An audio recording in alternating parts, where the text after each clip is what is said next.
श्री गणेशाय नमः। यं वर्मा वरुणं रुद्रमरुतः स्तुवन्ति दिव्यैस्तवैर्वेदैः साङ्गपदकर्मोपनिषदैर्गायन्ति यं सामगाः ध्यानावस्थितः तद्गतेन मनसा पश्यन्ति यं योगिनो यस्यान्तं न विदुषुरासुरगणा देवाय तस्मै नमः।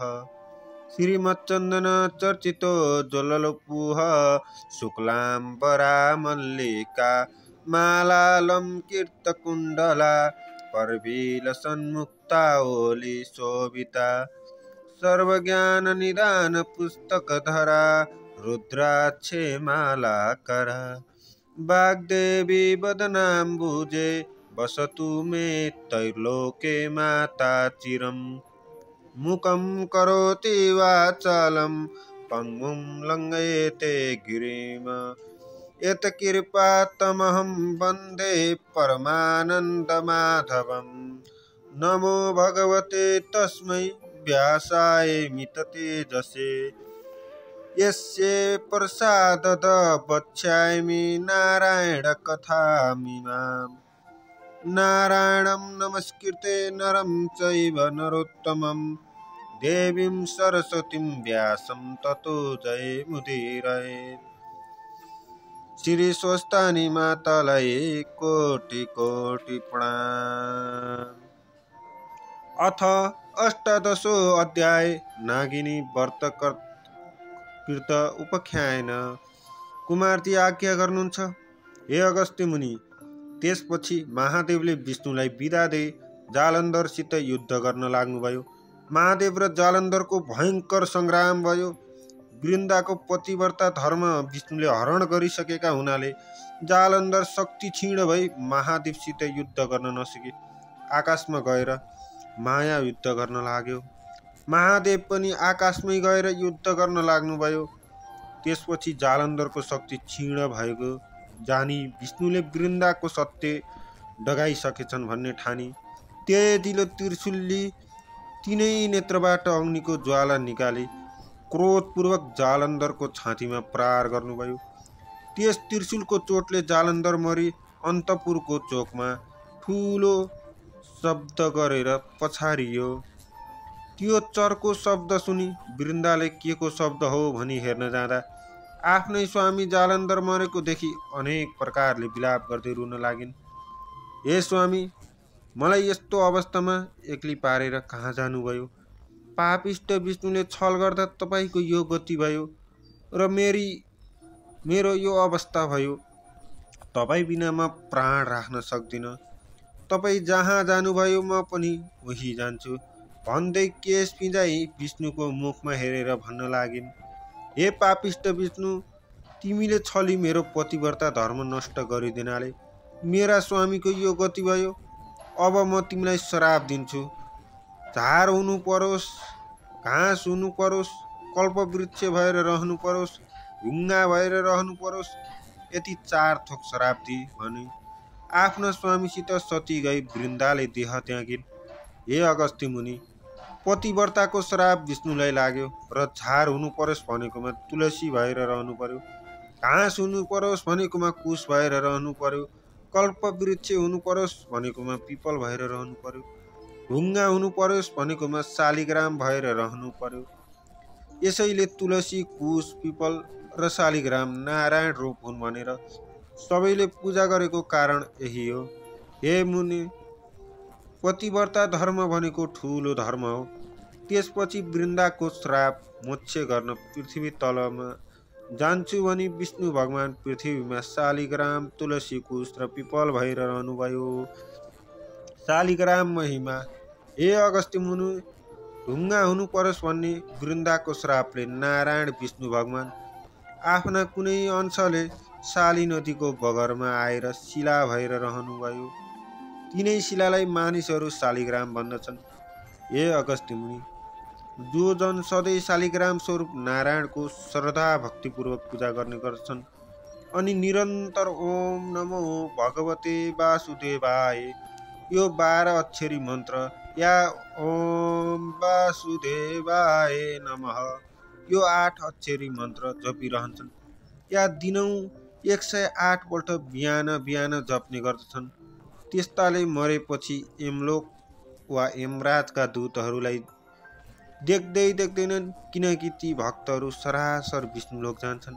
अथवा मरेपछि मुक्ति चाहनेहरूले चक्र बनेको शालिग्राम शिला चक्रमा दिनौँ ओम वासुदेवाय नमः भन्दै चन्दन र फुलले विष्णुको पूजा गर्नु, किनकि त्यो शिला चक्रमा सारा पापलाई नाश गर्ने, नित्य पूजा गर्नेहरूलाई पुण्य दिने, मरेपछि मुक्ति दिलाउने त्यो शालिग्राम शिला त्यस्ता शक्ति सम्पन्न विष्णुको वासस्थान हो। शालिग्राम शिलाको चक्रमा जो जन प्रतिदिन पूजा गर्ने गर्छ त्यसले प्रत्येक दिन 1000 राजसूय यज्ञ गर्यो भने ठान्नु पर्दछ। ती जान्न योग्य अविनाशी पर्वमा विष्णुलाई नित्य नमस्कार गर्दा जो पुण्य प्राप्ति हुनुहुन्छ मनुष्यहरूलाई त्यही पुण्य शालिग्राम शिलाको नित्य पूजा गर्नाले पनि प्राप्त हुन्छ। जस्तै ठुल्ठुला काठमा आगो रहन्छ र कुनै मौकामा उसको शक्ति प्रकट हुन्छ, त्यस्तै प्रकारले हरि भगवान सर्वव्यापी हुनुहुन्छ तापनि शालिग्राममा उहाँको शक्ति प्रकाश प्रकट हुन्छ। हे अगस्त्य मुनि, जसले ठुला ठुला पाप गरेका छन्, जसलाई शुभ कर्मको अनुष्ठान गर्ने अधिकार छैन, त्यस्ताले पनि शालिग्रामको पूजा गरे भने ती जन नरक जाँदैनन्। विष्णु भगवान लक्ष्मीमा रमण गर्दा पनि त्यति प्रमुदित हुनुहुन्न अनि आफ्नो पुरा वैकुण्ठमा पनि त्यति रमाउनुहुन्न जति शालिग्राम शिला चक्रमा सदा उहाँ रमाउनुहुन्छ। जुन व्यक्तिले शालिग्रामको शिलामा बनेको चक्रमा हरिको पूजा गर्छ, मानौ उसले अग्निहोत्रीको आचरण गर्दै सागर पर्यन्तको भूमिदान गर्यो भन्ने ठाने हुन्छ। मनुष्यले एकैपल्ट पनि शालिग्राम शिलाको पूजा गर्छ भने त्यसका सबै पापहरू जसरी सूर्योदय भएपछि अन्धकार नाश हुन्छ त्यसै गरी नाश हुन्छन्। हे अगस्त्य मुनि, जसले शालिग्राममा बनेका 12वटा शिला चक्रको विधिपूर्वक पूजा गरेको छ, अब म तिमीलाई त्यसको प्रभाव बताउँछु। मन लाएर सुन। सुवर्ण निर्मित कमलहरूद्वारा 12 कल्प पर्यन्त 12 कोटी शिवलिङ्गको पूजा गर्नाले जो फल मिल्छ त्यो फल 12वटा शालिग्राम शिलाको पूजा गर्नाले एकै दिनमा मिल्छ। फेरि जो व्यक्ति भक्तिपूर्वक 100 शालिग्राम शिलाको पूजा गर्दछ त्यो व्यक्ति हरिको लोक वैकुण्ठ धाममा चिरकालसम्म बसेर पृथ्वी तलमा जन्मी चक्रवर्ती राजा हुन्छ। काम क्रोध लोभले व्याप्त भएको जोकै सज्जनले पनि शालिग्राम शिलाको पूजा गर्ने गर्यो भने त्यसका प्रभावले त्यो पनि हरिको लोक वैकुण्ठ धाममा जान्छ। जो मनुष्य सधैँ शालिग्राममा गोविन्दको पूजा गर्दछ त्यस्तो जन निश्चय नै प्रलय नभएसम्म अधोगतिमा प्राप्त हुँदैन। मनुष्यहरू बिना तीर्थ, बिना दान, बिना यज्ञ, बिना बुद्धि पनि शालिग्राम शिलाको पूजा गर्नाले मुक्तिमा प्राप्त हुन्छन्। शालिग्राममा हरिको पूजा गर्ने जन उग्र पापी नै भए पनि पछि उसको न नरकवास न गर्भवास हुन्छ, न त ऊ किरा फट्याङ्ग्रा आदि कुत्सित योनिमा नै जन्मन्छ, अर्थात् त्यस्तो तीर्थक योनि यानि तेस्रो शरीर हुने योनिमा झाकिँदैन। दीक्षा, विधान र मन्त्र जान्नेवाला जो जन सधैँ शालिग्राममा विष्णुको पूजा गर्दछ भने त्यो जन वैष्णव धाममा जान्छ।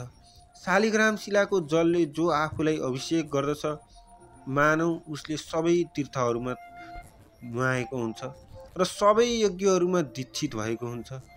गङ्गा, गोदावरी, रेवा आदि जो मोक्ष दिने नदीहरू छन् ती सब तीर्थसहित भएर शालिग्राम शिलाको जलमा निवास गर्दछन्।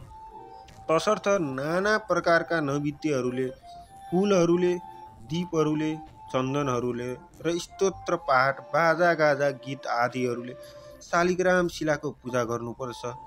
कलियुगमा जो मनुष्य भक्तिपूर्वक शालिग्राम शिलाको उक्त विधानले पूजा गर्दछ त्यो मनुष्य हजारौं करोड वर्षसम्म हरिको निकटमा रमाउँदै रहन्छ। आफूले दर्शन गरिएका, पूजा गरिएका, स्तुति गरिएका करोडौं शिवलिङ्गहरूले जो फल मिल्छ त्यो फल एउटै पनि शालिग्राम शिलामा गरिएको दर्शन, पूजन, स्तवनले प्राप्त हुन्छ। जो मनुष्यहरू शालिग्राम शिलाबाट उद्भव विष्णुलिङ्गमा एकपल्ट पनि पूजा गर्दछन् ती जन अध्यात्म ज्ञान रहित भएका भए पनि मुक्ति प्राप्त गर्दछन्। शालिग्राम शिलारूपी केशव भगवान जहाँ रहनुहुन्छ त्यहाँ यक्ष, देवता, सिद्ध र 14 भुवन रहन्छन्। जो मनुष्य शालिग्राम शिलाको अगाडि रहेर पितृहरूको श्राद्ध गर्छ त्यसका पितृहरू पनि तृप्त भएर सब कल्पसम्म स्वर्गमा निवास गर्दछन्। जो मनुष्य नित्य प्रति शालिग्राम शिलाको जल पिउँछन् त्यस्ताले हजारौं पल्ट पञ्चगव्य आचमन गर्नाले के प्रयोजन अर्थात् कैयौं प्रयोजन छैन। जुन ठाउँमा शालिग्राम शिला रहन्छ त्यहाँबाट चारैतिर 3 योजन अर्थात् 12 कोससम्म त्यो स्थान तीर्थ समान मानिन्छ। त्यहाँ गरिएको दान होम सबै करोड गुणा अधिक फलदायक हुन्छन्। शालिग्राम शिलाको जल एवं गोमती चक्रको जल यी दुवै जल मिलाएर जो मनुष्य रोजै पिउँछ र शरीरमा छर्कन्छ ता त्यसको शरीर नै चक्रले चिन्हित भएको जस्तै हुन्छ। यसमा कुनै संशय छैन। जो चक्र संसारमा गुप्त रहन्छ त्यो चक्र यमलोकमा धर्मराजलाई छोडेर अरू कसैले पनि देख्दैन। हरिभक्तहरूको चरणोदकको सेचनले यमराज भयभीत रहन्छन्। यसै कारण वैष्णवहरूको उत्तम घरमा जान आफ्ना दूतहरूलाई निषेध गरेका छन्। जो कोही नदीहरू सोझै समुद्रमा मिल्नेवाला छैनन् माघ मासमा तिनमा स्नान गर्नाले तिरातिर व्रतको फल मिल्छ। सोझै समुद्रमै मिसिने नदीहरूमा स्नान गर्नाले 1 पक्ष व्रतको फल मिल्छ। समुद्रमै स्नान गर्नाले 1 महिने व्रतको फल मिल्छ। गोदावरीमा स्नान गर्नाले 6 महिना व्रत गरेको फल मिल्छ। गङ्गामा स्नान गर्नाले 1 वर्ष व्रत गरेको फल मिल्छ। तर शालिग्राम शिलारूपी भगवानको चरणोदकले स्नान गर्नाले 12 वर्ष व्रत बसेको फल मिल्छ। यदि माघ महिनामा स्नानका लागि शालिग्रामको पवित्र जल मिल्यो भने करोडौं तीर्थको सेवाले केयौं प्रयोजन हुन्छ। जो मनुष्य आमाका दूधका साथमै मिलाएर शालिग्राम शिलाको जल 1 थोपो मात्रै पनि पिउँछ भने त्यो मनुष्य मोक्ष हुन्छ। शालिग्राम शिलाको नजिकको 1 कोष वरिपरिको भूमिमा किरो पनि मर्यो भने त्यो पक्कै वैकुण्ठ लोकमा जान्छ। जो मनुष्य शालिग्राम शिलाको उत्तम चक्र दान गर्छ उसले पर्वत औ जङ्गल सहितको भूमण्डलको दान गरेको फल पाउँछ।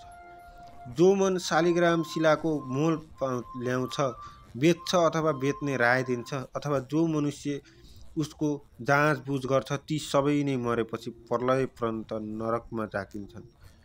यसकारण शालिग्राम शिलाको किनबेच गर्नु हुँदैन।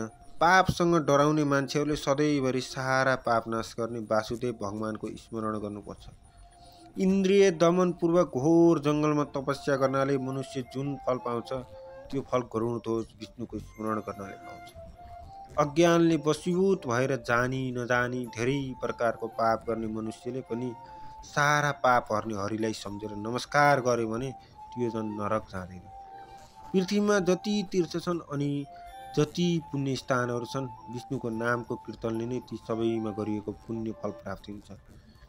साङ्ग धनुर्धारी शरणागत वत्सल विष्णु भगवानको शरणमा जो व्यक्ति पर्दछन् तिनीहरूले न यमराजलाई देख्नुपर्छ न त तिनीहरू नरकै जान्छन्।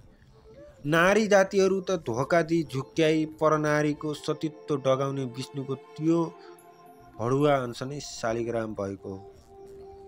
तसर्थ नारी जाति मात्रको अपमान गर्ने त्यो अंश हो भन्ने ठानी शालिग्राम शिलालाई छुँदैनन् र पूजा पनि गर्दैनन्। त्यस्तालाई त केवल शालिग्राम धोएको वा शालिग्राम चोबेको जललाई नै उनी साक्षात् निर्दोष असङ्का त्रैलोक्यनाथ विष्णुको चरणोदक मानी ओम नमो वासुदेवाय भन्दै अचाहेर शिरमा दिनौं छर्कने गरे पनि अथवा प्रत्येक एकादशीको व्रत बस्ने गरे पनि तथा 12 महिनामा आउने त्यस पूर्णिमाको र मलमासमा पर्ने मलमासकै पूर्णिमाको कथा सुन्ने गरे मात्र पनि सधैँ शालिग्रामको पूजा गरेको पुण्य फल पाउँछ। अब तुलसी महिमा सुन। हे अगस्त्य मुनि, घाँस हुनु परोस् भन्ने सती वृन्दाको श्रापले आफ्ना 1 अंशले तुलसी भएका तुलसीका पातहरूले जो मनुष्य हरिको पूजा गर्दछ त्यो मनुष्यलाई पानीमाथि पानीमै रहेको कमलको पातलाई पानीले नभिजाए झैँ कुनै पापले पनि छुनै सक्दैन। 1 तोला सुन या 4 तोला चाँदी दान गर्नाले जो फल प्राप्त हुन्छ त्यो फल कुनै पनि एकादशीको दिन तुलसी पत्रले हरिको पूजा गर्दा प्राप्त हुन्छ। एकादशीका दिन तुलसी पत्रले पूजा गर्दा भगवान विष्णु जस्तो प्रसन्न हुनुहुन्छ त्यस्तो प्रसन्नता रत्नमणि, वैदुर्यमणि अनि मुगा आदिले पूजा गर्दा पनि प्रसन्न हुनुहुन्न। एकादशीको दिन जुन जनले तुलसीका मन्जरीहरूले केशव भगवानको पूजा गर्दछ त्यसले जन्मदेखि गरेका पापका गुरान सबै बढाउँदछ अनि जन्म जन्मान्तरका 10,000 वर्षदेखि गरी आएका आफ्ना सारा पापकन थाक गरिदिन्छ। सधैँ दर्शन गरिएकी, सधैँ स्पर्शन गरिएकी, सधैँ ध्यान गरिएकी, सधैँ कीर्तन गरिएकी, सधैँ स्तुति गरिएकी, स्वयं रोपिएकी, स्वयं सेचिएकी, सधैँ पूजा गरिएकी र सधैँ ढोगिएकी तुलसी कल्याणकारी हुन्छन्। यी उक्त 9 प्रकारले जो जन प्रतिदिन तुलसीको भक्ति गर्छन् त्यस्ता जन हजारौं करोड युगसम्म हरिको घर वैकुण्ठमा बास गर्दछन्। हे अगस्त्य मुनि, रोपिएकी तुलसीले जति जरा फैलाउँछिन् त्यति 1000 युगसम्म रोप्नेको पुण्य फैलाउँछिन् अर्थात् बढाउँछिन्। हे अगस्त्य मुनि, जुन जनद्वारा रोपिएको तुलसी जबसम्म आफ्ना हाँगा बिगा शाखा प्रशाखाहरूले र उनका बिया पुष्प र पत्रले पृथ्वी तलमा बढिरहन्छन् ती पुरुषका कुलमा जो जन्मिएका छन्, जो पछि जन्मने छन् र जो बितिसके ती सब जनको 2000 कल्प वर्षसम्म हरिको धाममा अर्थात् वैकुण्ठमा बास हुन्छ। हे अगस्त्य मुनि, झाङका झाङ तुलसीको झाडी रोप्नेले यमराजको दर्शन गर्नु पर्दैन, किनकि तुलसीको बुटो सबै पापलाई नाश गर्ने, चिताएको कल्याणकारी कुरो पुर्याउने, पुण्य दिने हुन्छ। जुन घरमा झाङ्गिएको तुलसीको मठ रहन्छ त्यो घर पुण्य तीर्थ समान हो, त्यहाँ यमराजका दूतहरू जाँदै जान्नन्। जो जन आफ्ना घरको आँगनमा तुलसी रोप्छन् ती जन त्यस तुलसीको बोटमा जति बीज र तुलसी दल हुन्छन् अनि ती बीजका सन्तान दर सन्तान फैलिँदै चलिरहन्छन् त्यति 1000 वर्षसम्म स्वर्गमा बस्दछन्। तुलसीको वासना सुकेर प्रसन्न मन भएका पितृहरू गरुडमा चढेर चक्रपाणी विष्णुको भवन वैकुण्ठमा जान्छन्। नर्मदाको दर्शन, गङ्गाको स्नान तथा तुलसीका झाडीको स्पर्शन यी तीनै अर्थात् यी तीनैको पुण्य उत्तिकै कहिएको छ। तुलसी रोप्नाले, हुर्काउनाले, सेत्नाले, दर्शन गर्नाले मात्र पनि मनुष्यहरूले आफ्ना मन, वचन, शरीरले सञ्चय गरिएको पापलाई ढडाउँछ अर्थात् विनाश गर्छ। जो जन तुलसीका मन्जरीहरूले नारायण हरिको पूजा गर्दछ जो जुन मरेपछि मुक्त हुन्छ उसले फेरि गर्भवासको ओहोरो दोहोरो गर्नु पर्दैन। पुष्कर आदि तीर्थहरू तथा गङ्गा आदि नदीहरू अनि वासुदेव आदि देवताहरू सबै नै जो तुलसीको बोट रोपेर त्यसका पातले विष्णु भगवानको पूजा गर्दछ त्यो त्यस्तो जन जहाँ भगवान चतुर्बाहु विष्णु रहनुहुन्छ अन्तमा प्रसन्नतापूर्वक उहीँ रहन पाउँछ। यसकारण आफ्नो सदा कल्याण चाहने नर नारीले आफ्नै घर आँगनमा गहिरोसम्म जरा पुग्ने गरी मलिलो माटो भरी बनाएको मठमा तुलसी रोपी तिनै तुलसीको सधैँ पूजा गर्नुपर्छ र पूजाको अन्तमा भक्तिपूर्वक यो स्तुति गर्नुपर्छ अनि नम्रतापूर्वक नि तुलसीलाई ढोग्नुपर्छ। या दृष्टा निखिला घसम घसमनि स्पुष्टा पपुह पावनी रोगाणम भीवदन्तिता निरसनी सिक्ता तंकन्नाशिनी प्रत्यासन्न विद्यायनी भगवतः कृष्णस्य सारोपिता न्यस्ता तच्चरणे विमुक्ति फलदा तस्यै तुलस्यै नमः। अर्थात् जसको दर्शनले समस्त पाप समूह शान्त हुन्छन्, जसलाई छुनाले शरीर पवित्र हुन्छ, जसलाई ढोग्नाले सारा रोगहरू नासिन्छन्, जसको जल मस्तकमा सेवन गर्यो भने यमराज पनि डराउँछन्, जसको पत्र शिरमा चढायो भने भगवान कृष्णको अत्यन्तै नजिक बस्न पाउने गराउँछिन्, भगवानका चरण कमलमा चढायो भने मुक्ति दिलाउँछिन्, त्यस्ती तुलसीलाई नमस्कार छ भनेर भन्नु पर्यो। अब कुशमयमा झार हुनु परोस् भनेर नि सती वृन्दाको श्रापले कुश रूपमा झार हुनुभएको कुशमा विष्णुका अधिकांश शक्तिशाली शक्ति रहेका छन्। भाद्र कृष्ण औँसी अर्थात् कुशे औँसीका दिन जरै समेत उहलेर राखेको कुश फेरि अर्को कुशे औँसी नआएसम्म पवित्रै रहन्छ। अरू दिन उहलेको चाहिँ त्यसै दिनभरि मात्र पवित्र रहन्छ। कुश अत्यन्त पवित्र र पुण्यदायी झार हो। काँचो दुधमा दुधको मात्रा अनुसार 2-4 पोट हरियो कुश हालेर राखिदियो भने त्यो दिनभरि त्यो दुध फाट्दैन। गरौँ लागेको बेलामा घरमा राखेको पानीमा कुश हालेर राखिदियो भने गरौँ लाग्दा कुनै वातावरणको दूषित दोष त्यहाँ पानीमा पर्दैन। समस्त देव कार्यमा तथा समस्त पितृ कार्यमा अनि वेद मन्त्र र चण्डी मन्त्र जस्ता पवित्र मन्त्रहरूले कुनै वस्तुलाई मन्त्रने कार्यमा एवं वेदका मन्त्रहरू पढेर गहिरिने समस्त संस्कार एवं हवन कार्यहरूमा अनि प्रतिज्ञा गर्ने काममा, दान गर्ने काममा, सङ्कल्प गरिने काममा, दिएको दिएै गरिने महादानहरूमा कुश नैवेद्य हुँदैन।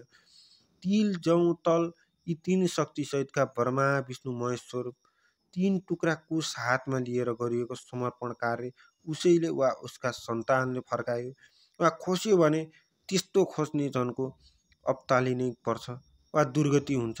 कुश छोएर वा लिएर झुटो बोले वा क्रिया हाले त्यस्तालाई कोड निस्कन्छ। वेदका मन्त्रहरूले मन्त्रीको कुशले मातृ पितृहरू 8औं पिण्ड पानीको सार तत्त्व र समाचार पुर्याउँछ। देवताहरूलाई हविको भाग दिलाउँछ। मन्त्रिएको वस्तुमा विष्णु शक्ति सम्पन्न गराउँछ। अर्थात् हरेक पवित्र कार्यलाई सुसम्पन्न पार्छ। कुश चोबेको जललाई विष्णुको चरणदक नै मानिन्छ। यसै उसले कुशले जल छर्किएर अभिषेक गरिन्छ। अछुत कसैले छोइएर वा छोएर अशुद्ध भएको वस्तुलाई कुश जलले शुद्ध पवित्र पारिन्छ। यसकारण सबैले कुशलाई साक्षात् विष्णु स्वरूप नै मान्छन् र मान्नु पनि पर्दछ। पहिलेका राजाहरूले देवी देवताको पूजाआजा चलाउन कुश समाति दान गरेको भूमि पछिकाले हडपेर भोग गरे अथवा रैकरमा गाभे पनि त्यस्ताहरूको पनि 40 वर्षभित्रै चिल्ली बिल्ली बिचल्ली हुन्छ। तसर्थ कुशको अपमान गर्नु साक्षात् विष्णुको नै अपमान गर्नु जस्तै हुन्छ। किनकि प्रत्येक वनस्पतिमा सधैँ कुनै न कुनै गुण अवश्य रहेको हुन्छ त कुशमा साक्षात् विष्णु नै रहनुभएको हुन्छ। त्यसैले तिल, जौँ, जलसहितको कुश पक्रेर सङ्कल्प गर्दा पहिले हरि ओम तत्सत भनिन्छ। अर्थात् ओम माने सत्व रज तम मिलेको शक्ति, ओम नै हरि यानि विष्णु हो, तत माने त्यो विष्णु नै सत यानि सत्य वस्तु हो। तसर्थ त्यो कुश रूप विष्णुलाई समातेर म यो सङ्कल्प गर्दैछु, त्यसरी सङ्कल्प गरेको वस्तु जो हडप्छ त्यो अवश्य नासिन्छ भनेर भनिएको छ। पिपल महिमा सती वृन्दाको रुख हुनु परोस् भन्ने सत्य श्रापले गर्दा आफ्नो कुनै एक अंशले विष्णु भगवान पिपलको रुख हुनुभयो।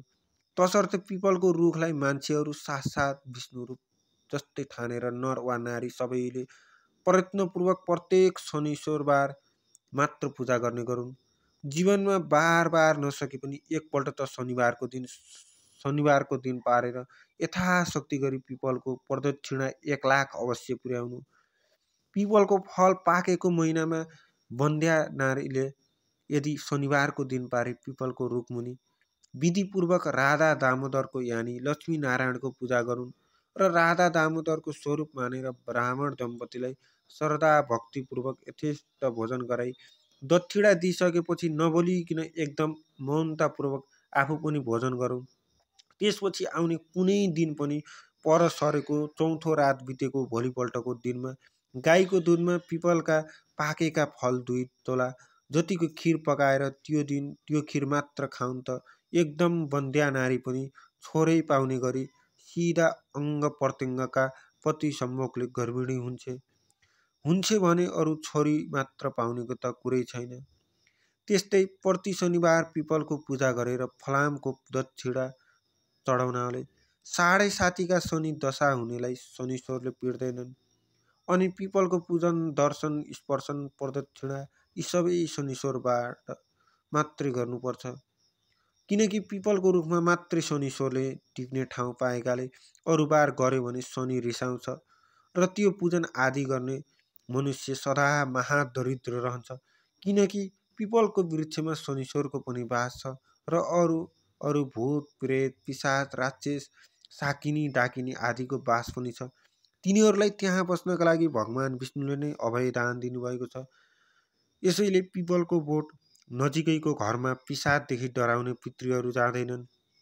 प्रातः, मध्याह्न, सायं र आधा रातमा भूत प्रेत पिसाब नाच्ने हुनाले त्यो लाग्छ भनेर मानिसहरू पिपलको बोट भएको ठाउँमा त्यतिखेर जाँदैनन् र केटाकेटीलाई पनि जान दिँदैनन्, निगरानी राख्छन्। यसै कारण भूत प्रेत आदिको आश्रय स्थान भएको पिपलको रुख काट्नाले या उसको दाउरा बाल्नाले त्यो काट्ने वा बाल्ने व्यक्तिको अप्तालिनै पर्छ, किनकि पिपलको वृक्ष भूत प्रेत आदिको निवास स्थान हो र वृन्दाका श्रापले प्रियका साक्षात् विष्णुको स्वरूप नै हो। हे अगस्त्य मुनि, त्यसरी वृन्दाको सत्य डगाउने काम सके शिवजीसँग विदा भई विष्णु भगवान वैकुण्ठ धाम गएपछि शिवजी आफ्नो काम फत्ते पारी हर्षले साँडेमा चढी सकल देवता अघि पछि लगाई अनेक खुसीका बाजा बजाई अप्सरालाई नाची गन्धर्वले गाना गरी पुष्पवृष्टि गर्दै कैलाशमा प्रवेश गर्नुभयो अनि पर्वतगणसहित शिव शक्ति स्वरूपले रहनुभयो। त्यसपछि सबै देवताहरू महादेवसित विदा मागेर आफ्ना आश्रममा गई आनन्दपूर्वक रहन लागे। हे अगस्त्य मुनि, अब पातालका कुरा कहन्छु, तिमी ध्यानपूर्वक सुन। पार्वतीको आज्ञाले अश्वत्थामा ऋषि सप्त पातालको मूल रसातलमा पुगे। कस्तो पाताल भने सूर्यको प्रकाश झैँ प्रकाशमान भएको अनेक प्रकारका रत्नहरू जडेर बनाइएको सुवर्णको पुरीमा असङ्ख्य सम्पत्ति भएका शेषनाग, तक्षकनाग, कर्कोटक नाग, पद्मनाग, शङ्खनाग, कुलिकनाग र करुण नाग बसेका र नागिनीहरू पनि हीरा, मोती, मणि, माणिक्य आदिका गहना एवं उत्तम उत्तम वस्त्रालङ्कार पहिरी ऊभन्दा ऊ राम्री भएर बसेका। त्यस्तो स्थानमा पुगेपछि अश्वत्थामाले, हे शेषनाग, पार्वतीको आज्ञाले श्री स्वस्थानी परमेश्वरीको व्रत गराई जो दुखी छन्, जो दरिद्री छन्, तिनको उद्धार गर्न म यहाँ आएको हुँ। यहाँ कोही दुखी छन् कि भनी सोधे। अश्वत्थामाको वचन सुनि शेषनागले भने, हे ऋषि, यहाँ उस्ता दुखी र दरिद्र कोही पनि छैनन्। त्यहाँ त्यस वनको नजिकै शङ्खचूडनाग, रत्नचूडनाग, कृपादत्तनाग र धार्तराष्ट्रनागको घर छ। तिनका स्त्रीहरू साह्रै कष्टमा छन्, त्यही भएर सुन्याऊ। यति शेषनागले भनेपछि अश्वत्थामा तिनै नागिनीहरू कहाँ गए र त्यहाँ शङ्खचूडनागकी स्त्री हीरावती, रत्नचूडनागकी स्त्री रत्नावती र कृपादत्तनागकी स्त्री मृगावती एवं धार्तराष्ट्रनागकी स्त्री मदनावती थिए। र यति ती नाग नागिनी परस्पर अनन्य प्रीतिले बस्दा दैव संयोगले दुःख पाई घरमा बस्न नसकी ती चारैजना नागहरू परदेश गएका रहेछन्। अनि नागिनीहरू पनि पति परदेश गएपछि चारैजनाले सल्लाह गरी घर छाडेर वनमा बसी दुःखका दिन बिताउन लागेका रहेछन्। ती नागिनीहरू दुःखमा परे पनि महासत्यवदिनी भए थिए। नागहरू परदेश लागेको 12 वर्ष बित्दा पनि नागहरूले नागिनीहरूको र नागिनीहरूले नागहरूको केही समाचार पाउन सकेका थिएनन्। र अश्वत्थामा ऋषि त्यस्ता दुःखका सिन्धुमा डुबिरहेका ती नागिनीहरूलाई हपार्दै उहीँ पुगे र ती नागिनीहरूले सुनेर को हपार्दछ भनी गुफाबाट निस्केर हेरे अनि अश्वत्थामा ऋषिलाई देखेर सोधे, हे अश्वत्थामा ऋषि, आज हामी पापिनी दुखिनीका घर के कामले आउनुभयो? तब अश्वत्थामा भन्छन्, हे नागिनी हो, पार्वतीको आज्ञाले श्री स्वस्थानी परमेश्वरको व्रत गराई जो दुखी छन्, जो दरिद्री छन्, जसका पुरुष छैनन्, जो सन्तानहीन छन्, तिनको उद्धार गर्न आएको हो। यति अश्वत्थामाको वचन सुनि नागिनीहरूले मनमा आनन्द माने, हे ऋषिश्वर, हामी दुखी पनि छौँ, दरिद्री पनि छौँ, पापी पनि छौँ, हाम्रा सन्तान पनि छैनन्, पुरुष पनि छैनन्, अत हामीलाई त्यो व्रत अवश्य गराउनुहोस् भनी नागहरू परदेश गएको र आफूले दुःख पाएको सबै विस्तार गरिसके आधारपूर्वक उनलाई आसनमा बसाले। अनि अश्वत्थामा भन्दछन्, हे नागिनी हो, ध्यानपूर्वक सुन। सत्ययुगमा हिमालय पर्वतकी पुत्री पार्वतीले श्री महादेव स्वामी पाउन भनी शीर्षस्थानी परमेश्वरीको व्रत गरेको विधि भन्दछु। पौष शुक्ला पूर्णिमादेखि हात गोडाका नङ काटेर स्नान गरी पवित्र भई एकभत्रै एकचित्त गरी मेरो फलानु कामना सिद्ध होस् भनी नित्य मध्याह्न कालमा श्री स्वस्थानी परमेश्वरीको पूजा गर्नु र उनैको कथा सुन्नु।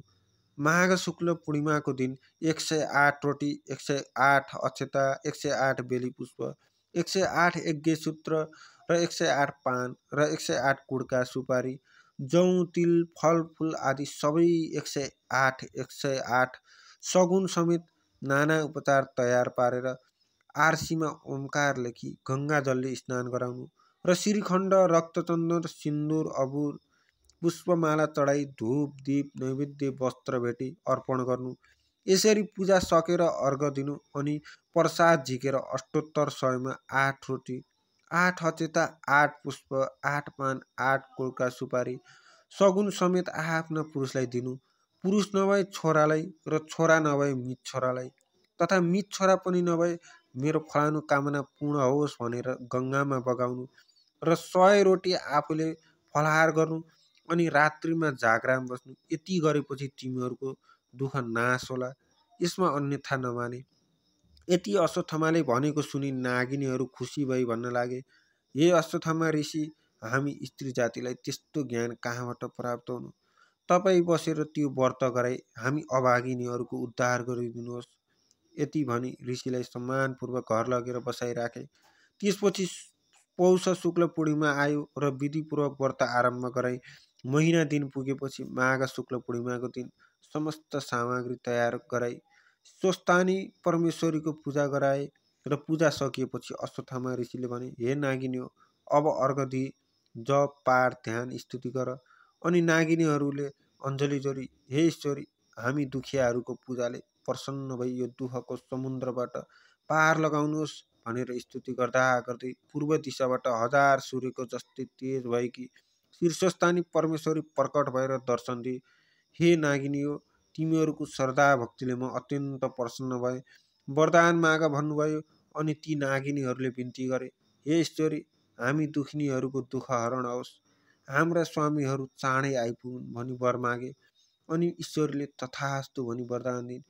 त्यसपछि प्रसाद झिक्न लाग्दा शीर्षस्थानी परमेश्वरीको व्रतको प्रभावले परदेशबाट नागहरू आइपुगे र नागिनीहरूले मनमा आनन्द मानी धन्य धन्य स्वस्थानी परमेश्वरी भनी प्रसाद झिकेर 8 रोटी 8 अचेता 8 बेली पुष्प 8 पान 8 कुडका सुपारी सगुन समेत आफ्ना पतिलाई दिएर दण्डवत प्रणाम गरे अनि अश्वत्थामा ऋषिलाई भोजन गराई दक्षिणा दिई विदा गरे।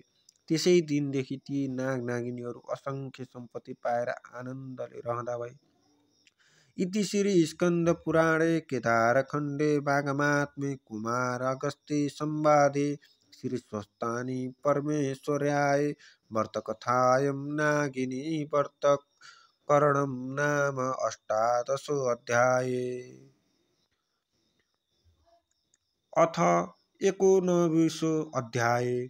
माघ समहिमा उपख्यान। माघ मास महिमा उपख्यान। कुमारजी आज्ञा गर्नुहुन्छ, हे अगस्त्य मुनि, तिमी ध्यानपूर्वक सुन। यति पातालका कुरा सुनाए, अब मर्त्य मण्डलको कुरा भन्दछु। पूर्वकालमा मर्त्य मण्डलको हिमालयको दक्षिण भागमा बर्मापुर नामको एउटा नगर थियो। त्यहाँका कर्मिष्ठ ब्राह्मणहरू प्रशस्त सम्पत्ति पाई वेद पुराण आदि शास्त्र अध्ययन गरेर आफ्ना धर्म कर्मको पालन गरेर बसेका थिए। त्यही एउटा शिवभट्ट नामका अत्यन्त दीन दरिद्र ब्राह्मण पनि थिए। गरिब भए पनि तीन भोग लोभ मोह त्याएका र आफ्नो सत्कर्मको पालना गर्दथे। तिनकी सती नामकी ब्राह्मणी थिइन्। ती विपन्न दम्पति अनन्य प्रीतिले बसेका थिए। घरमा धन सम्पत्ति नहुनाले निकै कष्ट पाए र एक दिन शिवभट्टले आफ्नी पत्नीसित भने, हे प्रिय, हाम्रो घरमा सम्पत्ति छैन, त्यसै हुनाले बराबर कष्ट भोगिरहेका छौँ। अब सम्पत्ति प्राप्त गर्न सिद्धि गणेशको सेवा गरौँ भन्ने सल्लाह गरी दुवै पति पत्नी 8 दिनको मङ्गलबार बिहानै उठी कष्टपूर्वक सिद्धि गणेशको सेवा गर्न लागे। यही क्रमले निकै दिन बितेपछि सिद्धि गणेश प्रसन्न भई दर्शन दिएर, हे शिवभट्ट ब्राह्मण, हे सती ब्राह्मणी, तिमी दुवैको सेवाले म प्रसन्न भएँ। जे इच्छा छ सो वरदान माग भनेर शिवभट्टले सिद्धि गणेशलाई दण्डवत प्रणाम गरी अञ्जली जोडेर, हे गणनाथ, अरू के वर मागौँ? पूर्व जन्ममा नकमाएको हुनाले यस जन्ममा दरिद्री भएर कष्ट भोगिरहेछौँ। अब सम्पत्ति पाउने इच्छाले हजुरको सेवा गरेका हौँ, सम्पत्ति दिई कष्ट निवारण गरिदिनुहोस् भनी बिन्ती चढाए। अनि सिद्धि विनायकले आज्ञा भयो, हे शिवभट्ट, आजको 8 दिनमा मङ्गलबार बिहान आई मेरो पूजा गर्नु। उसै बेला मेरो मुखेन्जली जो देखौला त्यो घर लगी तसलामा राखी माथिबाट तसलेले छोपिदिनु र 4 दिनपछि छोपेको तसला झिकी हेर्नु, सुन हैरौला र अनि त्यसका प्रभावले प्रशस्त सम्पत्ति पाई सुखी हुनेछौ। तिमीलाई सम्पत्ति हुने वरदान दिए, अब आफ्नो घर जाऊ। यदि गणेशजीको वचन सुनि शिवभट्ट ब्राह्मण र सती ब्राह्मणीले सिद्धि विनायकलाई दण्डवत प्रणाम गरे अनि विनायक अन्तर्ध्यान भएपछि उनीहरू घर फर्केर आए। 8 दिन बित्यो र मङ्गलबार बिहानै पूजा सामग्री लिएर ती विपन्न दम्पति सिद्धि विनायकको मन्दिरमा गए र उनको अगाडि एउटा लड्डु देखे अनि दुवै पति पत्नीले नित्य जस्तै विनायकको पूजा गरे र त्यो लड्डु घर लगी तसलामा राखी माथिबाट तसलीले छोपिदिए।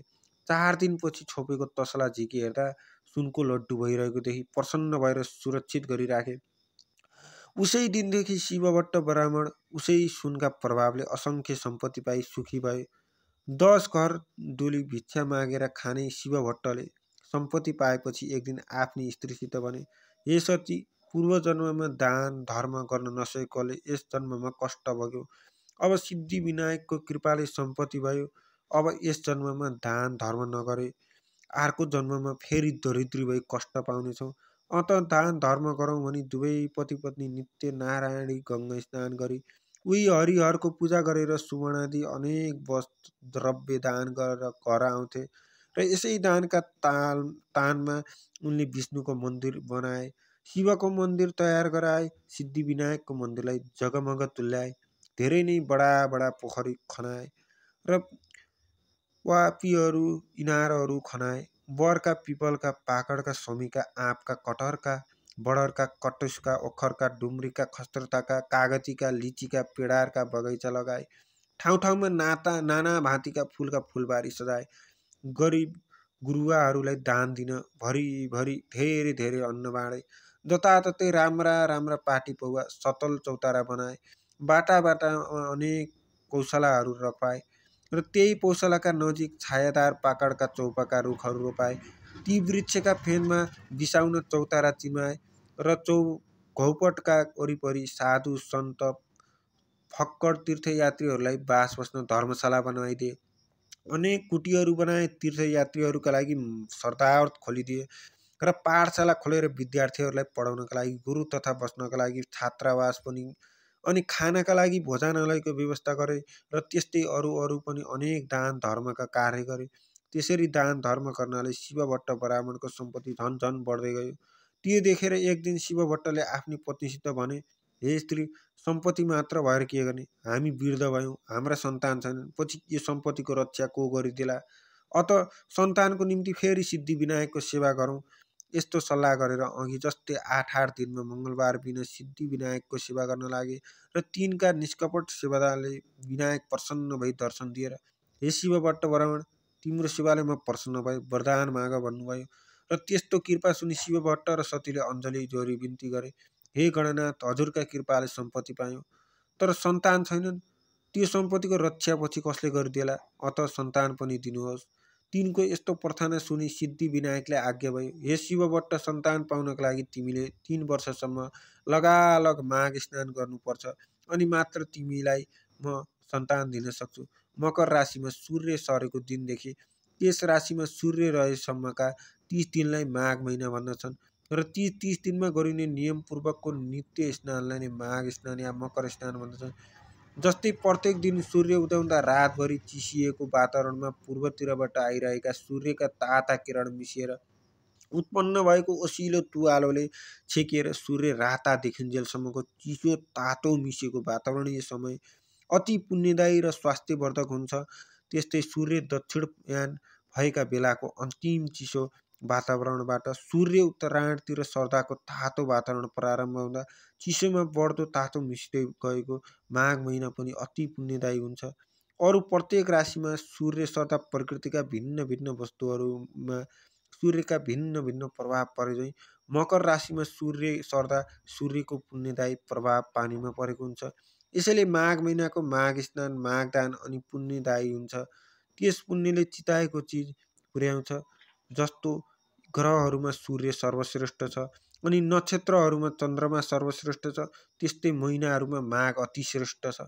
तसर्थ हे शिवभट्ट ब्राह्मण, यस मनुष्यलोकमा जो जन कामिनीहरूको कटाक्ष बाणले एकदम विद्ध भएको छ, अर्थात् जो जन स्त्री लम्पट छैनन् त्यस्ता ती जन मात्रै मकरमा सूर्य रहँदा तलाउमा वा नदीहरूमा वा पुण्य तीर्थहरूमा श्रद्धा विश्वासपूर्वक स्नान गर्न चाहन्छन्। जो जन बिना आगो, बिना यज्ञ, बिना पाटी पौवा निर्माण गरी सद्गति पाउन चाहन्छन् त्यस्ताले माघमा बस्ती बाहिरको भर्सक बहदो जलमा बिहानै नुहाउने गरून्। यस शिवबाट जो जन गाई, भूमि, सुन, माणिक्य आदि दान नगरिकनै सुन, गाई आदि दान गरेको फल प्राप्त गर्न चाहन्छन् तिनीहरूले पक्कै पनि माघ स्नान गर्नुपर्छ। 21 दिने व्रत, कुत्र व्रत र प्राक्र व्रतले आफ्नो शरीरलाई नसुकाइकन जो स्वर्ग जान चाहन्छन् तिनीहरूले माघभरि अवश्य नदी र सरोवर यानि ठुला पोखरीहरूमा नुहाउन्। वैशाखमा हरिको पूजा, कार्तिकमा तपरूपी पूजा र माघमा चाहिँ तपस्या, होम तथा दान तीनवटै गरिन्छ बराबर। अर्थात् हर साल यस्तो गर्ने व्यक्ति अवश्य नै अर्को जन्ममा लक्ष्मीपति राजा हुन्छ। उसलाई कैवल्य धाम प्राप्त गर्ने अर्थात् मुक्ति हुने बुद्धि शुद्ध छ र फेरि मृत्युलोकमा ओर्लने हुँदैन। दिव्य दृष्टि हुनेहरूले तन मन वचनले भगवानको सेवा गर्नु भनी बताएका छन्। हे शिवभट्ट, यो भन्दा कता हो कता बेसी पुण्यदायी माघमा गरिएका तप, दान, स्नान हुन्छन्। इच्छा सिद्धिका लागि वा सन्तान प्राप्तिका लागि वा हरिको दर्शनका लागि वा अरू कुनै कामना यानि चाहनाका लागि कार्य शुद्धि गरेको व्रती भएर नुहाउनेले ती चारै प्रकारको फल पाउँछ। अदितिले माघभरि खाँदै नखाई 12 वर्षसम्म माघ स्नान गरिन्। त्यसै उसले उनले तिनै लोकमा झल्काउने सूर्य जस्ता त्यतिलाई 12वटा पुत्र पाइन्। माघ स्नानको प्रभावले नै रोहिणी शुभमा अर्थात् सौभाग्यवती अनि अरुन्धती दानशीला तथा शची साततले महलमा रूपराशिले झकिझकौ भएर रहेकी छिन्। जसले मकरमा सूर्य रहँदा नदी वा तलाउमा स्नान गर्ने गरेको छ तिनीहरू यस संसारमा सफा स्वच्छताको शोभाले भरिएको, सुन्दरी सुन्दरी नर्तकीहरू आँगनमा नाचिएको, दियाका तातीले झलझलाकार सुन्दरी स्त्रीहरूले खची खचाउ भएको, गीत बाजाका स्तर ध्वनि स्वर ध्वनि भइरहेको र मङ्गल कार्यहरूको विधि विधानले शोभिएको, वेदका ध्वनिले पवित्र पारिएको, विद्वान ब्राह्मणहरू विराजिएको, देवताहरूको पूजाले आनन्ददायक तथा सधैँ पाहुनाको लहरको लागिरहने घरमा प्रसन्नतापूर्वक बस्न पाउँछन्। प्यारो वस्तुको त्याग र नियमको पालन गरेर जसले माघ महिनामा प्रशस्त दान दिएको छ, जसले मुरारी भगवानको पूजा गरेको छ त्यो जन अति उत्तम, अति श्रेष्ठ हो। माघ महिना सत्कर्मीलाई सधैँ धर्म दिन्छ र उसको पाप पखाल्छ। सदा इच्छा पूर्ति चाहनेलाई उसले चाहेको फल दिन्छ, त्यो नचाहनेलाई ज्ञान दिन्छ। र जुन लोक ज्ञानीहरूलाई, जुन लोक वनमा बसेर तपस्या गर्नेहरूलाई, जुन लोक विष्णुका भक्तहरूलाई मिल्छ ती लोक माघमा नित्य स्नान गर्ने जनहरूलाई सदाका लागि मिल्छन्। हे शिवभट्ट, अरू पुण्यहरूले त पुण्य भोग सकिएपछि स्वर्गबाट फर्किनु पर्छ, तर माघ स्नान गर्ने मनुष्यहरूले त कहिले पनि स्वर्गबाट फर्किनु पर्दैन। जो जन माघमा स्नान गरेर दुधालु गाई वैदिक ब्राह्मणलाई दान दिन्छ त्यस गाईका सर्वाङ्गन जति रहन्छन् त्यति 1000 वर्षसम्म त्यो जन स्वर्गमै रमाइरहन्छ। जो माघ स्नान गर्ने मनुष्य गुण, शक्कर, मुछेका तिल दान गर्छ त्यसका सबै पाप पखालिएर निश्चय नै त्यो जन निर्मल भएर शोभिन्छ। किनकि सबै धान्यहरूमध्ये तिल जो छ त्यो पाप नाश गर्नेवाला हो। त्यसकारण हे शिवभट्ट, माघमा प्रयत्नपूर्वक सकेसम्म तिल दान गर्नुपर्छ। नियमपूर्वक माघ स्नान गर्नेले ब्राह्मण भोजन पनि गराउनुपर्छ अनि ब्राह्मण भोजनद्वारा आफ्ना पितृहरूलाई तृप्त पारेर शुद्ध आत्मा भएको त्यो जन विष्णुको परम पदमा प्राप्त हुन्छ। त्यसकारण प्रयत्नपूर्वक अनि माघ महिनाकन दानै दानले बिताउनुपर्छ। कसैले पनि माघ महिनालाई बिना दानले बिताउनु हुँदैन। आफ्नो सावकाश अनुसार विचारेर पक्कै पनि माघमा सधैँ दान गर्नुपर्छ। जो जन माघ स्नान गरेर ब्राह्मणहरूलाई जुत्ता, कमण्डलु दान दिन्छ त्यो जन अवश्य स्वर्गमा गएर रहन्छ। माघ स्नान रूपी उत्तम तपस्या गर्ने जन कदापि दान बिना माघ बिताउँदै नबिताओस्, किनकि त्यो दानले स्वर्ग प्राप्त हुन्छ। दानले नै स्वर्ग मिल्छ, दानले नै सुख मिल्छ, दानले नै पाप नाश हुन्छ। र यो आश्चर्यको कुरो छ कि महापातक पाप पनि माघमा गरेका दानले नाश हुन्छन्। जस्तो सूर्यको बिना आकाश, जस्तै सन्तान बिना कुल, आचार बिना घरको शोभा हुन्न, त्यस्तै बिना दानको तपस्या शोभिँदैन। दानभन्दा अर्को पाप नाश गर्ने पवित्र वस्तु कहीँ छैन। हे शिवबाट तिमीलाई मैले माघ महिनाको महिमा बताएँ। अब माघ स्नानको गरिमा बताउँछु। माघ स्नान समस्त यज्ञभन्दा श्रेष्ठ वा उत्कृष्ट छ। सबै प्रकारको दान फल दिनेवाला छ र माघ स्नान सबै प्रकारका व्रत र तपस्याको समान पुण्यदायक छ।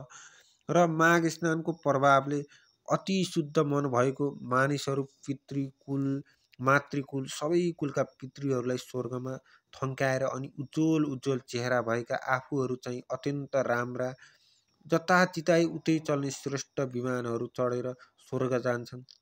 जो मनुष्यहरू सधैँ पाप गर्दछन्, सधैँ दुराचार गर्दछन् र कुमार्गमा चल्दछन्, त्यस्ता जन पनि जो माघ स्नान गरेर हरिको पूजा गर्दछन् भने ती पनि यहाँ पापहरूबाट छोड्छन्। जो कहिले साँचो बोल्दैनन्, जो सधैँ आमा बाबुलाई सताउँछन्, जसको स्थिति कुनै पनि आश्रममा छैन, उसले आफ्नो कुल धर्म त्यागेका छन्। अनि जो पाखण्डी छन्, त्यस्ता जन पनि सज्जनको गति पाउँछन् र माघमा स्नान गरेका स्नानका पुण्यहरूले भवसागर तर्दछन्। पृथ्वी तलका पुण्य तीर्थहरूमा माघ स्नान गर्न पाउनु मनुष्यहरूलाई अति दुर्लभ छ, किनकि त्यस माघ स्नानको प्रभावले मनुष्यहरूले ब्रह्मज्ञानीले पाउने पद पाउँछन्। यसबारेमा विचार्नुपर्ने कुनै काम छैन। हे शिवबाट माघ महिनामा कल्पवास बस्नु, दान गर्नु, हरिको मन्दिरमा जानु, हरिको पूजा गर्नु, यी सब कामका पुण्य अक्षय अर्थात् ननासिने हुन्छन्।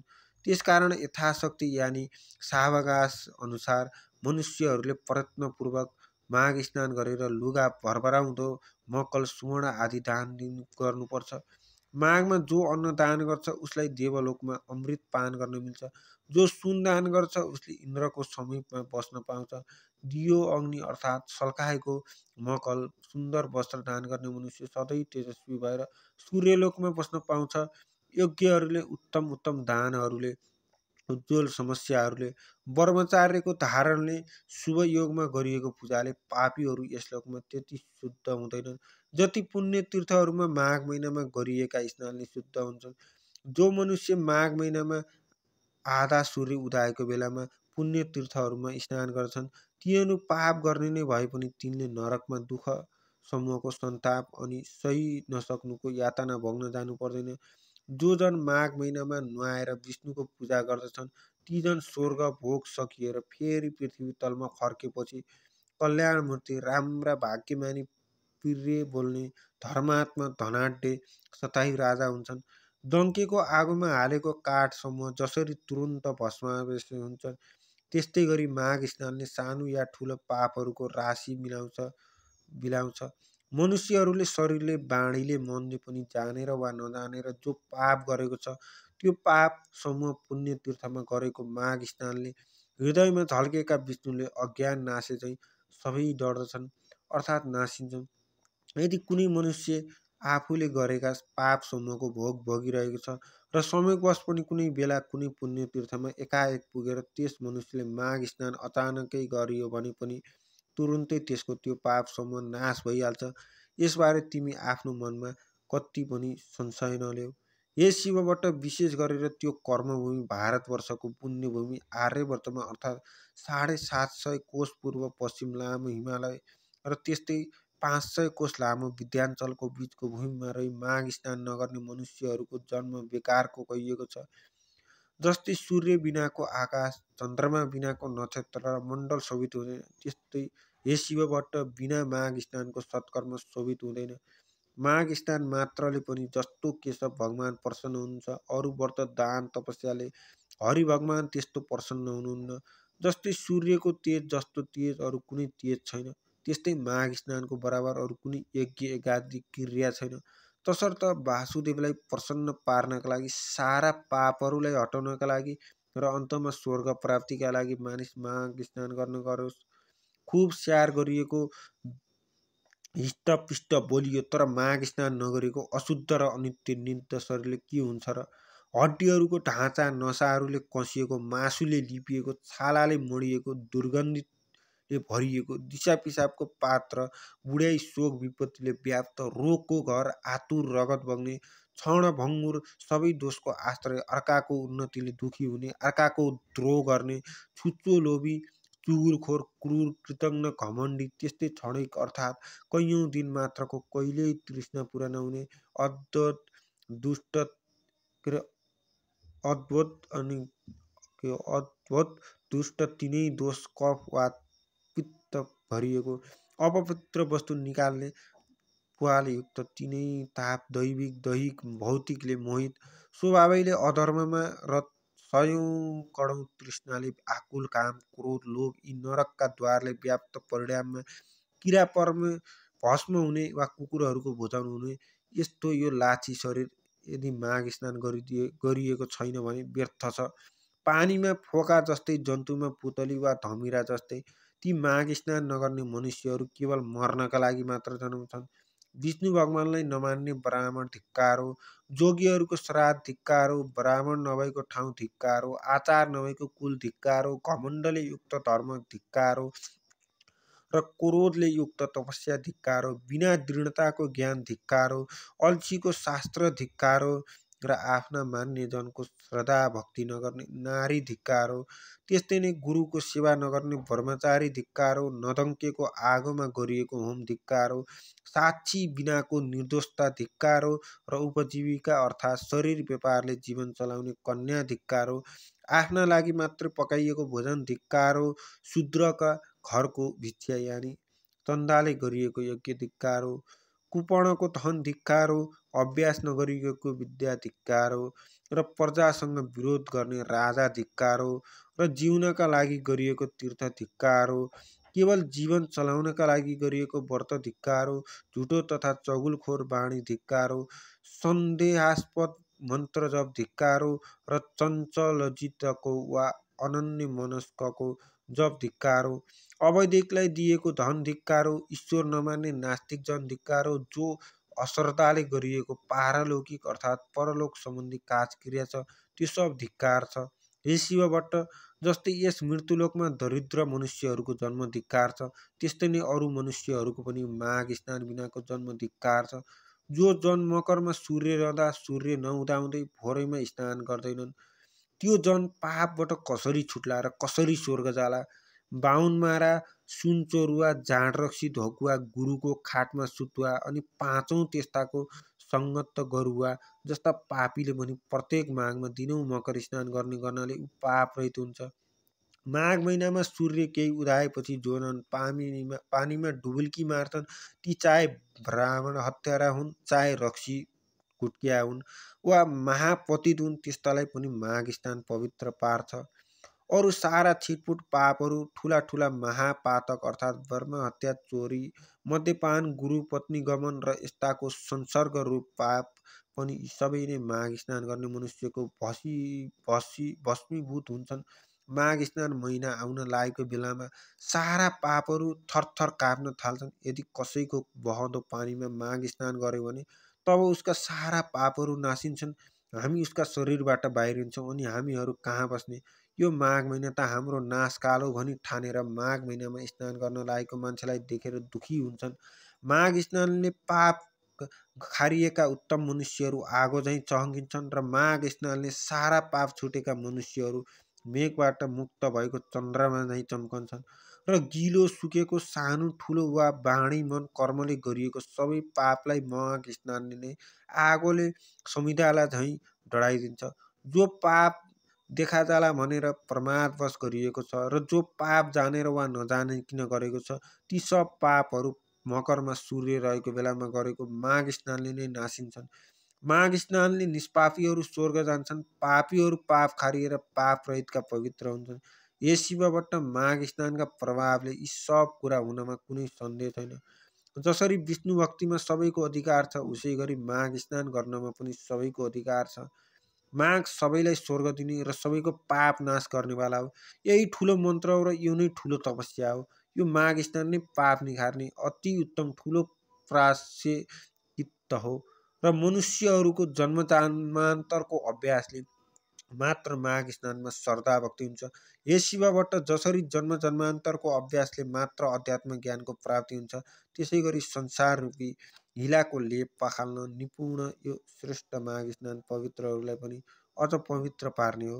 यस शिवभट्ट ब्राह्मण हिमालयको दक्षिणी पहाडी प्रान्तमा रहेको त्यस घौघाटमा गरिएका माघ स्नानहरूले सारा पाप हर्दछ। 7 जन्मदेखि थुप्रिएको पाप र वर्तमान जन्ममा गरिएका भयङ्कर पापगण पनि नाश पारिदिन्छ। मुनिहरू जुन पापको प्रायश्चितै छैन भन्दछन्, त्यस्तो पाप पनि पुण्य तीर्थहरूमा गरिएको माघ स्नानले नाश हुन्छ। जो जन श्रद्धाले मान सरोवरमा माघभरि बसी त्रिकाल स्नान गर्दछ, त्यो जन त मुक्त नै हुन्छ। अक्षोत्थमा माघभरि स्नान गर्नाले इन्द्रलोक प्राप्त हुन्छ र बदरिकाश्रममा माघभरि स्नान गर्नाले निष्पाप होइन्छ। नर्मदामा माघभरि नुहाउनाले सकल पाप नाश हुन्छ, दुःख नाश हुन्छ, चिताएको फल पाइन्छ, मरेपछि शिवलोकमा बास पाइन्छ। यमुनामा माघभरि स्नान गर्नाले सारा पाप नासी सूर्यलोक प्राप्त गर्दछ। सरस्वतीमा माघभरि नुहाउने भने सारा पाप नासिएर मरेपछि ब्रह्मालोकको बास पाउँछ। विशालामा माघभरि स्नान गर्नाले चिताएको कुरो प्रशस्त पाइन्छ र त्यस स्नानले पाप रूपी दाउराको खलियोलाई डढेलोले जङ्गललाई झैँ भस्मीभूत पार्छ र गर्भवासको ओहोरो दोहोरोको फेरोलाई पनि समाप्त पारेर मुक्ति नै दिलाउँछ। गङ्गाजीमा गरिएको माघ स्नानले विष्णुलोक मिल्छ अथवा धेरै वर्षसम्म स्नान गरिरहे चाहिँ मुक्ति नै पनि मिल्छ भनिएको छ। सरयू, कोशी, बागमती, कमला, राप्ती, तिनाउ, कर्णाली, शारदा वा महाकाली, सिन्धु र सिन्ध, चन्द्रभागा, तापी, गोदावरी, गोमती, गण्डकी र भीमा, पयोस्नी, कृष्णवेणिका, कावेरी, तुङ्गभद्रा, ब्रह्मपुत्र, महानदी, तिस्ता, मेची र अरू पनि जो सोझै समुद्रमा मिसिने नदीहरू छन्, तिनमा पनि प्रत्येक माघ स्नान गर्ने मनुष्यहरू तबसम्मका सकल पाप विनाशिएर पछि स्वर्गलोकको बास पाउँछन्। र नैमिषारण्यमा प्रतिवर्ष माघ स्नान गर्नाले विष्णुको समीपको बास र पुष्करमा माघभरि स्नान गर्नाले ब्रह्माको नजिकमै बस्न पाउँछ। कुरुक्षेत्रमा माघभरि स्नान गर्नाले इन्द्रका लोकमा बास पाउँछ र देवदहमा माघभरि माघ स्नान गर्नाले योग सिद्धिको फल पाइन्छ। मकरमा सूर्य रौन्जेल प्रवाह तीर्थमा गरिएको माघ स्नानले रुद्रको गण हुन पाइन्छ। देवकी अर्थात् गौकीमा गरिएको माघ स्नानले देवताको जन्म पाइन्छ। त्रिशुलीमा गरिएको माघ स्नानले कैलाशको बास पाइन्छ र गोमतीमा माघभरि गरिएको मकर स्नानले फेरि जन्मनु पर्दैन। हेमकुटमा, महाकालमा, ओङ्कारमा, अम्बरेश्वरमा, नीलकण्ठको जलमा माघभरि माघ स्नान गर्नाले रुद्रको लोकमा ऐश्वर्यशाली भएर बस्न पाउँछ। कुनै पनि 3 नदीहरूको सङ्गममा माघभरि नुहाउने गरे आफ्ना इच्छा पूर्ति हुन्छन्। जीवनमा दुःख आइपर्दैनन्, तर हे शिवभट्ट गण्डकी, घौकी, त्रिशुलीको सङ्गम भएर नारायणी बनेको घौघाटको त्रिवेणीमा र गङ्गा, यमुना, सरस्वती मिलेको सङ्गम स्थानको प्रयोगको त्रिवेणीमा त भाग्यमानीहरूले मात्र माघभरि मकर स्नान गर्न पाउँछन्, किनकि त्यहाँको त्रिनदी मिश्रित स्थलको जल मुक्तिदाता र स्वर्गदाता अनि कल्याणदाता पनि छ। हे शिवभट्ट ब्राह्मण, स्वर्गमा रहने देवताहरू पनि घौघाटको त्रिवेणीको र प्रयागको त्रिवेणीको महिना बखानिरहन्छन्। जहाँ मकरभरि स्नान गर्ने मनुष्यहरूले अन्तमा विष्णुलोकको या देवलोकको बास पाउँछन्। जो मनुष्यहरू यी दुवै त्रिवेणी मध्ये एकमा रहेर माघभरि नै सङ्गम स्नान गर्दछन् भने ती जना धेरै पापी भए पनि तिनले नर्क देख्नु पर्दैन, तिनीहरू सरासर वैकुण्ठ वा स्वर्ग जान्छन्। किनकि हे शिवभट्ट, जहिले ब्रह्माजीले तराजुको एकापट्टिको पलाडामा समस्त तीर्थहरू, व्रतहरू, दानहरू, तपस्याहरू र यज्ञहरूका पुण्य फलहरूलाई र अर्कोपट्टिको पलाडामा घौघटमा गरिएका माघ स्नानहरूको पुण्य फललाई राखेर तौले वा माघ स्नानको पुण्य फल नै भारी भयो। फेरि त्यसै गरी एकापट्टि देवघाटको त्रिवेणीको पुण्यफल र अर्कोपट्टि प्रयागको त्रिवेणीको पुण्यफललाई राखेर तौलँदा पनि घौघाटकै माघ स्नानको पुण्यफल कैयौँ भारी नै भयो। यस्तो पुण्यदायी ती त्रिवेणीमा जो जन माघे सङ्क्रान्तिको अघिल्लै दिन उहाँ पुगेर उही नै भरि कल्पवास बसी लगातार 20 वर्षसम्म माघ स्नान गर्छन्, तिनले सधैँको लागि कैलाशको बास पाउँछन्। त्यस्तै गरी 40 वर्ष लगातार माघ स्नान गर्नेले निरन्तर स्वर्गको बास र सधैँ 12 महिना त्यहीँ रहेर विष्णु भगवानको मन्त्र निश्चल मनले जब्तै 60 वर्षसम्म लगालग जो जन जन स्नान गर्छन् तिनले त कैवल्य धामको आनन्दमय लोकमा सदाका लागि बास पाउँछन्। अनि हे शिवबाट कहिले सृष्टि हो र कसरी हो अनि कहिले अन्त हुन्छ र कसरी हुन्छ भन्ने आदि र अन्तको निधो नभएकोले अनादि अनन्त कहिने 24,000 कोषको गोलाड भएको धकधक्काउँदो रापिलो आगोको गोला सूर्य र त्यसभन्दा 4.5 करोड कोष तल रहेको चिसो न चिसो पानीको 12,000 कोष गोलाइको अविनाशी दह समुद्र यी दुवैलाई निराधार निरालम्ब आकाशमा आफ्नै धुरी र वृत्तमा नियमित रूपले नियममा राखी अड्याइराख्ने त्यो कुन शक्ति हो भन्ने सोची त्यो शक्तिलाई ठम्याई त्यसलाई जान्नु नै ज्ञान हो र त्यो सत्य शक्तिलाई जान्न वेद विहित सत्मार्गमा चल्नु नै सनातन प्रमुख धर्म हो। हाम्रा चालु आँखाले प्रकाशलाई र प्रकाश परेका तर नछेकिएका वस्तुलाई भ्याएसम्म देखे चाहिँ यिनै सूर्य र समुद्रका बीचको आकाशमा रहेका तर यी आँखाले नदेखिने किन्तु मनुष्य मात्रको नाकको फेदमा भएको भिरकिटीको भित्री शक्ति रूपले रहेको त्यो दिव्य दृष्टि जुन विराट स्वरूपको दर्शनका लागि एकछिन मात्र श्रीकृष्णले आफ्नो योग बलले अर्जुनको दिव्य दृष्टिकोण उगारिदिए झैँ आफ्नो तपस्याले उगारिएका दिव्य दृष्टिले मात्र देखिने स्वर्ग नर्क आदि लोक देख्नलाई चाहिने कहिले काहीँ नै आँखामा झिलिक्क गर्ने दिव्य दृष्टि उगार्न गरिने सो प्रयास नै तपस्या हो र त्यस तपस्यामा चाहिने साधन सूर्य तेजमा अभिचल मन अड्याइराख्ने ध्यान नै योग हो। यी सबै सत्प्रयास सिद्धिका लागि आवश्यक पर्ने पहिलो प्रयास शरीर शुद्धि हो र शरीर शुद्धिका लागि चाहिने प्रारम्भिक प्रयास त्यो नियम पूर्वकको मकर स्नान नै हो अर्थात् ज्ञान रूपी चोटामा चढ्न र चाहिने लिस्नुको पहिलो खुड्किलो मकर स्नान हो। तसर्थ हर साल गरिएको विष्णु भक्तिपूर्वकको माघ स्नानले जसरी ती माघ स्नान गर्नेहरूलाई मरेपछि शिवलोक इन्द्रलोक सूर्यलोक पुर्याउँछ र त्यही चिरस्थायी वासस्थान दिलाउँछ त्यसरी नै यसै लोकमा पनि सन्तान चाहनेहरूलाई सन्तान अनि सुख शान्ति पनि दिलाउँछ। जसरी जहिले 5वटी गन्धर्व कन्याहरू आपसका श्रापले प्राप्त भएको कठिन पापको फल पिशाच भएर भोगिरहेका थिए पछि लोमस ऋषिको उपदेश रूपी वाणीले नै माघ महिनामा गरिएको त्रिवेणी स्नानका प्रभावले ती गन्धर्व कन्याहरू श्रापबाट आश्रयसित छुटे र अनि उसै बटु प्रसिद्ध बेटासँग बिहे भयो र बिहे भएको 7 वर्षसम्म पनि सन्तान नभएर पिरिएका तिनीहरूलाई पछि फेरि लोमसले नै 3 वर्षसम्म 3 छाडे दह अछोतमा लगालग नियमपूर्वक मगर स्नान गराए तब तिनीहरूले 3 वर्ष बिराएर घ्याल ती छोराछोरी पाएका थिए। यो आश्चर्य लाग्दो कथा पनि सन्तान चाहने तिमीलाई अर्को मङ्गलबार म सुनाइदिनेछु। इति श्री स्कन्द पुराणे केदारखण्डे माघमात्म्ये कुमार अगस्त्ये संवादे श्री स्वस्तानि परमेश्वर्यां भर्तकथायां माघ मास महिमा वर्णनम नाम एको उपनिषदाय।